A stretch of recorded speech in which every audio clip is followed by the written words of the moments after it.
20 বছরে 20টা মুখস্থ করেছেন? কথা বলেন, ভয় পাচ্ছেন? 20 বছরে 20টা সূরা কি মুখস্থ করেছেন কখনো? 20টা হাদিস বলতে পারবেন? 20 জন সাহাবীর নাম বলতে পারবেন? নবীজির 11 জন স্ত্রীর নাম বলতে পারবেন? নবী সাল্লাল্লাহু আলাইহি ওয়াসাল্লামের জীবনী গ্রন্থ 2টার নাম বলতে পারবেন? কি করলেন সারা 20 বছর ধরে পড়াশোনা করে? কি পড়লেন সারা 20 বছর ধরে? এই যুব সমাজ কি দাজ্জালের বিরুদ্ধে দাঁড়াতে পারবে কখনো? ইহুদি খ্রিস্টান মুশরিকদের যে ঐক্য, এদের বিরুদ্ধে এরা দাঁড়াতে পারবে? এরা আল্লাহর পথে জিহাদ করবে কখনো? তাই মনে হয় আপনার? সুবহানাল্লাহ।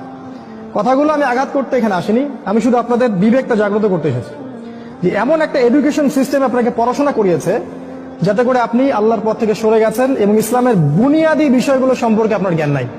ওযুর ফরজ কয়টা বলতে পারে না যুবক ছেলে, নামাজের ফরজ কয়টা, ওয়াজিব কয়টা বলতে পারে না। এই যুব সমাজ কিভাবে এদের বিরুদ্ধে দাঁড়াবে বলেন? নিজেকে প্রশ্ন করেন।